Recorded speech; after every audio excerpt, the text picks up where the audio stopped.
Fala galera, tudo bem com vocês? Pois é, ainda estamos em data FIFA e por causa disso a gente não tem rodada do Campeonato Brasileiro da Série A, o que a gente fica um pouco triste porque a gente acaba ficando meio que sem assunto, não dá para ter aquela resenha maneira com os amigos, mas temos algumas notícias importantes acontecendo no mundo do futebol e eu vou trazer alguma delas aqui, mas antes de eu trazer essas notícias eu quero te pedir mais uma vez, você se inscrever no nosso canal. Você que ainda não está inscrito, chegou o vídeo aí para você, se inscreva no canal, deixe o seu like e compartilha o link desse vídeo com seus amigos, no grupo do WhatsApp, do Telegram, para que esse vídeo possa chegar a mais pessoas. Dê o seu like, assim o YouTube recomenda mais esse vídeo para outras pessoas e você vai estar me ajudando, beleza? Estou com a meta aí de até o final do mês chegar a pelo menos 100 inscritos. Aqui um crescimento orgânico, sem comprar bot, nada disso, mas sempre aqui procurando fazer alguns vídeos interessantes para que você se mantenha informado e dando minha opinião aqui sobre futebol. Bem, nós estamos na data FIFA, sem rodada do Campeonato Brasileiro, mas algumas notícias que têm rodado aí o mundo que interfere e muito no futebol brasileiro. Uma delas é o Pepe Guardiola. Fala, Barba, o que tem a ver o Pepe Guardiola com o futebol brasileiro? Bem, o Pepe Guardiola foi sondado pela Federação Inglesa para que ele venha a ser o treinador da seleção inglesa. O técnico interino, inclusive, deu uma declaração depois da vitória da seleção da Inglaterra, dizendo que eles precisam contratar um técnico à altura do trabalho da seleção. E desde a saída lá do Southgate, está um técnico interino, que era o técnico do Sub-21, e ele já falou que ele não tem condições de ficar à frente da seleção inglesa. Eu acho isso uma atitude de homem, porque saber reconhecer os seus limites é uma atitude de homem. Talvez se fosse no futebol brasileiro, o cara ia achar que poderia levar o trabalho até o final, mas ele sabe que ele não tem condições e existem pessoas mais preparadas para isso. A Federação Inglesa estava sondando a outros treinadores, como Jürgen Klopp e o Thomas Tuchel, né, que já foi do PSG, enfim. Jürgen Klopp acabou de assumir aí um papel importante no grupo do Red Bull, né? Agora ele vai ser o chefe de futebol global do grupo Red Bull. Então isso até interfere também no futebol brasileiro, já que nós estamos lá em Bragança Paulista, no Red Bull Bragantino, que vai sofrer também influência do Jürgen Klopp. Isso é muito importante, isso é uma coisa bem interessante no mundo do futebol.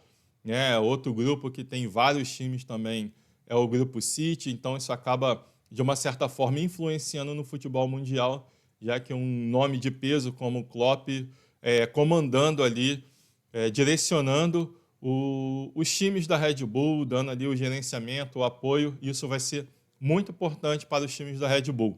Mas voltando ao Pepe Guardiola, ele está desde a temporada 2016-17 no Manchester City, já são 8 temporadas, indo para a 9ª temporada. O contrato dele acaba agora em 2025. Ele ainda não decidiu se vai permanecer no City ou se vai renovar com o City. O City quer renovar para mais um ano, para poder fazer uma transição com um novo técnico, mas ele precisa decidir isso nos próximos dias, nas próximas semanas. Ele que já deu uma declaração deixando entender que não vai renovar e já deu algumas declarações também dizendo que quer treinar alguma seleção, que quer experimentar disputar uma Copa do Mundo, uma Copa de Confederações, seja a Copa América, a Eurocopa, enfim. Ele quer treinar uma seleção. E um nome de peso como o Pepe Guardiola, quando ele fala isso, as seleções ligam o alerta e quem está querendo o técnico vai correr atrás dele. As seleções que têm condições vai correr atrás dele. Uma dessas seleções que já deu ali o pontapé inicial foi a seleção da Inglaterra, que seria para ele muito bom, já que ele conhece bem o futebol inglês, está ali na Premier League há 8 anos, conhece os jogadores, já tem uma base ali do City, conhece muito bem os jogadores do City, do Liverpool, que é mais ou menos a base da seleção da Inglaterra. Então, já tem nas mãos desses jogadores e vai ser assim uma tormenta para as outras seleções caso o Pepe Guardiola aceite treinar a seleção da Inglaterra. E isso pode mudar, a gente sabe que seleções ditam o rumo do futebol durante o período, né, ali entre uma Copa e outra. A gente pega aí, a Espanha foi referência quando foi campeã do mundo e todos os times passaram a jogar naquele toque de bola, o famoso tic-tac, depois que a seleção da Espanha foi campeã do mundo. Né? A última seleção campeã foi a seleção da Argentina e a gente vê que não tinha um padrão de jogo tão bem definido que não levou tendência para os clubes, enfim, para os outros campeonatos. Mas quando uma seleção apresenta um futebol que tem um padrão, que todo mundo gosta de assistir, ele vira referência para os clubes, como foi o último que eu lembro bem de cabeça foi a seleção da Espanha, a seleção da França também, quando conquistou o seu último título, a gente viu aí muitos clubes correndo atrás de jogadores velozes, força física, e a gente vê as seleções ditando tendências para os clubes pós-Copa do Mundo. E isso seria uma influência muito grande caso o Pepe Guardiola venha treinar a seleção da Inglaterra, que não é uma seleção ruim, é uma seleção boa, é uma seleção que tem bons jogadores e que vai dar trabalho na Copa do Mundo, principalmente se tiver um Pepe Guardiola no seu comando. E o que me chateia é ver a CBF assistindo tudo isso passivamente. Mas, Vitor, a CBF já tem o Dorival Júnior. Amigo, está claro que o Dorival Júnior não tem condições de seguir à frente da seleção brasileira até a Copa do Mundo. Está claro que é bem provável que o Dorival Júnior não continue na seleção no próximo ano. Né? Eu acho que a gente precisa ser justos, o Dorival Júnior é um bom técnico a nível Brasil. A nível mundial, ele é ninguém, ele não é conhecido. Lembrando que o Dorival está na seleção, o que credenciou o Dorival a estar na seleção não foi um esquema de jogo que ele tem, não foi o bom futebol que ele apresentou nos seus últimos clubes, e sim resultados que foi Copa do Brasil e Libertadores pelo Flamengo e a Copa do Brasil pelo São Paulo no ano passado. Foram os títulos que o credenciaram à seleção brasileira. Porém, se você conversa com torcedores do Flamengo e do São Paulo, todos têm questionamentos, muitos questionamentos e muitas críticas ao trabalho do Dorival Júnior. Não diferente também na seleção, mal começou o trabalho e a sensação que a gente tem é que ele está perdido, que ele não sabe, que ele já não tem mais o que tirar da seleção brasileira. Então, Pepe Guardiola sendo sondado pela seleção inglesa, é um técnico que já deixou aí nas entrelinhas, né, transparecer que gostaria sim de treinar a seleção brasileira, e eu acho que seria uma oportunidade excelente para a seleção brasileira. Nesses últimos anos a gente fala muito a questão de técnico estrangeiro, se vale a pena ou não. Na minha opinião, vale se for os bons. E para mim, técnico para estar na seleção tem que ser o melhor. A gente tem um Pepe Guardiola, tem o próprio Klopp, que agora não vai assumir time e assumiu essa posição no Red Bull. Então, o Pepe Guardiola seria um excelente nome para a seleção brasileira. Eu tenho certeza que ele aceitaria. Né? Condição financeira a CBF tem e de sobra para bancar o Pepe e toda a sua comissão. E eu gostaria de ver ali o Pepe Guardiola no comando da seleção brasileira. Para mim, seria bem legal de assistir. De estar ali, eu acho que traria um novo jeito de jogar futebol para o Brasil. E, sem contar o seguinte, a maioria dos jogadores da seleção brasileira atuam na Europa. Eles já são acostumados com a cultura dos técnicos estrangeiros, dos técnicos europeus. Então, isso até facilitaria o trabalho.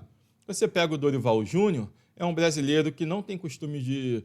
Nunca treinou um time fora do país, né, na Europa, na verdade, e aí os jogadores vêm com uma referência de fora da Europa, chegam aqui na seleção brasileira e é totalmente diferente, tanto é que a gente vê e a gente critica muito. Muito jogador fora de posição, não jogando na mesma intensidade que joga na Europa, você vê os jogadores nos seus clubes. É um jogador e na seleção parece um jogador com todo respeito, um jogador de Série C, de Série D, de tão baixa intensidade que ver ele jogando na seleção brasileira. Mas vamos pular um pouquinho esse tópico, vamos para a próxima notícia, que é o Aleph Manga. Aleph Manga que voltou a jogar futebol depois de 463 dias afastado por causa lá da manipulação das apostas. Eu quis trazer esse destaque aqui do Aleph Manga porque é muito importante a gente ver não assassinarem a carreira de um jogador. Ele errou, cumpriu ali a sua punição desses 400 e poucos dias aí, ele ficou 463 dias sem jogar futebol, voltou a jogar ontem pelo Curitiba e voltou fazendo gol. O cara é iluminado. Se você ainda não viu o gol dele, é muito legal você ver ele fazendo gol, ele recuperou a bola, ele tomou a bola do adversário, tocou lá na ponta esquerda para o outro jogador do Curitiba, que voltou a bola para ele só teve o trabalho depois de empurrar para dentro do gol. Mas é muito legal você ver a reação dos companheiros de clube, do goleiro, do banco de reservas que saiu todos eles para abraçar o Aleph Manga, que chorou na sua comemoração, de você ver o Jorginho falando, ele é um iluminado, sabe? Foi bem emocionante, é bem legal de ver que ele, se Deus quiser, ele tenha mudado realmente a sua cabeça e aproveite essa segunda chance que poucos têm no futebol. E eu espero que ele aproveite, que não se torne aí, com devidas proporções, um Jobson que teve segunda, terceira chance e não soube aproveitar. Que ele saiba aproveitar a chance que ele está tendo nesse retorno do futebol. Ele tem futebol, ele sabe jogar, é um bom jogador. E eu espero que ele tenha sucesso nesse retorno dele ao gramado. Já fez um gol, já vai ajudar ali o Coxa ali na Série B. Não acredito que o Coxa vá subir esse ano para a Série A. Está bem difícil, mas quem sabe ano que vem, com o Aleph Manga aí, que faz muita diferença no ataque. Outro destaque ontem, como a gente não tem rodada de Série A, a gente vai zapeando ali a televisão aí. Eu vi que estava passando o jogo do Curitiba contra o Amazonas, eu vi um pedaço, não vi o jogo todo, e gostei muito de um jogador, o Friso, não sei o primeiro nome dele, Friso, um camisa 10, um lourinho, achei bem interessante, é bem interessante alguns clubes ficarem de olho nesse jogador, porque é um bom jogador, de repente, para compor elenco para alguns clubes e para ser titular em outros clubes de Série A. Beleza? Um bom jogador, o Friso. Outra notícia que está dando o que falar, e aí envolve o meu Mengão, é o quê? Hugo Souza. Mano, o Corinthians só pode estar de brincadeira. O Corinthians, que esse ano entrou no modo The Office de ser, é incrível, é inacreditável. Em 2024 a gente vê tamanho amadorismo num clube de futebol do tamanho do Corinthians.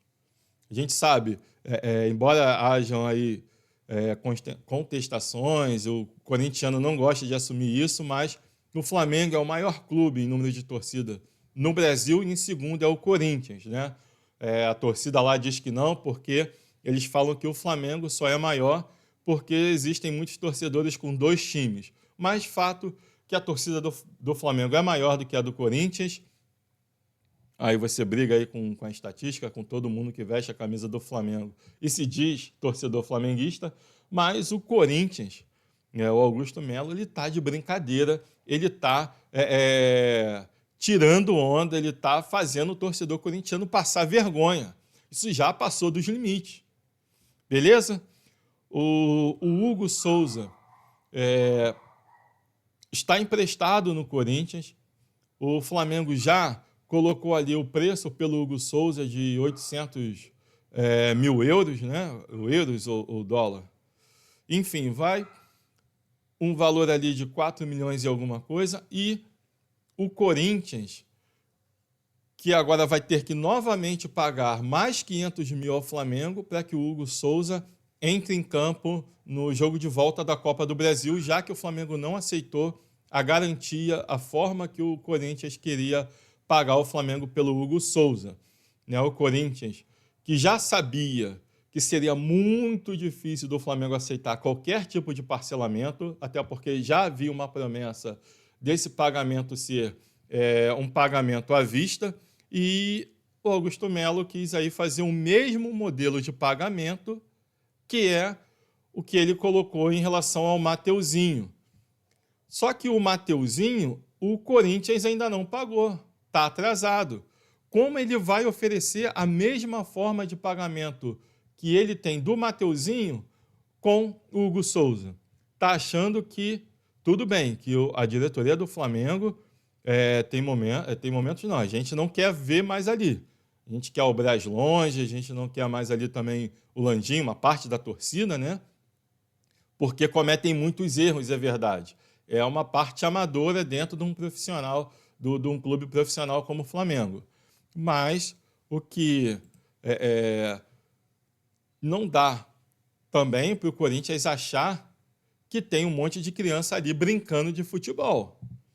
Tudo bem que o Braz não é e o Landim não são o supra-sumo do futebol, mas aí é querer achar que eles são inocentes demais em aceitar a mesma proposta igual de um outro jogador já está tomando calote. O Corinthians já não paga pelo Mateuzinho, aí não quer pagar pelo Hugo Souza também. E aí eu vou até colocar aqui, que é bem pertinente, a fala do Cristiano Drest, que é o presidente do Cuiabá, que ele tem toda a razão na sua fala, que ele diz assim: a situação do Corinthians é ridícula.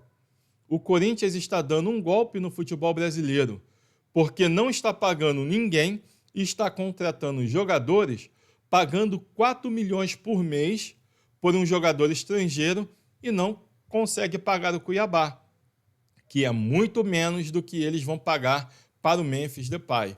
Ou seja, o Corinthians deve um monte de gente, deve ao Flamengo, deve ao Cuiabá, que isso precisa ser revisto mesmo. O Cuiabá está sendo injustiçado nesse Campeonato Brasileiro porque não tem o poder de influência de um Corinthians, por o Corinthians ser um clube bem maior do que o Cuiabá. E o Cuiabá está ali tratando das suas finanças de forma correta, não está gastando aquilo que não vai conseguir pagar, não está fazendo investimento além daquilo que ele vai conseguir depois pagar, vai conseguir arcar. O Corinthians não, o Corinthians está gastando e deixa para lá. Aí não paga o Cuiabá e o Cuiabá vai descer para a Série B porque não investiu, porque o investimento é menor, não contratou os jogadores que o fizessem ficar na Série A. Ele poderia chegar e tentar contratar 2, 3 jogadores de um nível maior para sobreviver na Série A, mas não fez isso porque sabe que não vai conseguir pagar. Mas é exatamente o que o Corinthians está fazendo. E se houver justiça no futebol, o Corinthians vai descer. Vai descer, porque é um absurdo um time como o Corinthians estar fazendo o que está acontecendo, que a gente está vendo. Contratou o Memphis Depay para pagar o cara 4 milhões, mais de 4 milhões por mês e não paga suas dívidas. Como o Flamengo, por exemplo, vai aceitar financiamento, parcelamento na compra do Hugo Souza, que é praticamente um salário do Memphis Depay? Paga à vista. Quem mandou contratar mais jogadores com salários milionários? Paga as dívidas primeiro. Então, assim, mais uma vez, Augusto Melo pisando feio na bola, vacilando e vacilando muito. Na minha visão, o Corinthians não deveria contratar mais ninguém.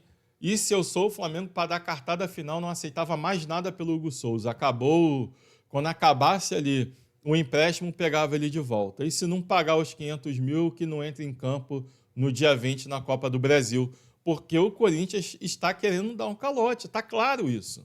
Está claro isso. É muito injusto com os outros clubes que têm ali, a Leila até falou isso, a Leila, presidente do Palmeiras, falou que se ela continuar no cargo, se ela se reeleger e continuar no cargo da presidência do Palmeiras, ela vai correr atrás e vai tentar trazer esse debate na pauta, que é o fair play financeiro.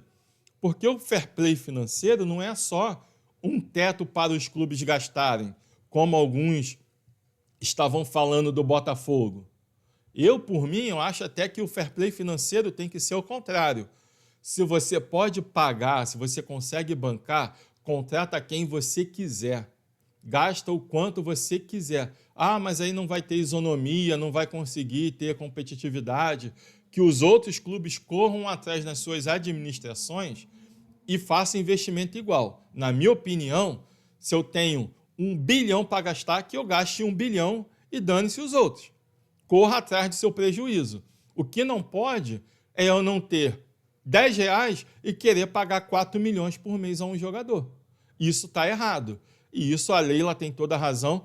E uma outra coisa que o presidente do Cuiabá falou, que é opinião de muita gente, eu tenho essa mesma opinião e já ouvi outras pessoas na mídia falarem, que para mim deveria ser regra. Eu não sei por que a CBF, na verdade até mesmo a FIFA, não impõe isso como regra. Se um clube contrata um jogador e não paga ao clube, está em dívida com o clube ao qual esse jogador pertence, esse jogador não pode entrar em campo. Isso deveria ser lei, deveria ser regra. Vamos lá. O Flamengo contrata o Cristiano Ronaldo. E aí tem que pagar para o Al Nassr, todo mês tem que pagar lá pelos acordos que fizeram, todo mês tem que pagar 10 milhões ao Al Nassr pelo Cristiano Ronaldo. Atrasou? Não pode usar o Cristiano Ronaldo no Flamengo. Cara, isso ia mudar o futebol de tal forma que ninguém ia contratar sem ter condições. Porque ia saber que se contrata e não paga, não pode usar o jogador, vai estar gerando um prejuízo muito grande ao clube, porque o salário vai ter que pagar e vai ter que continuar devendo ao outro clube sem poder usar o jogador.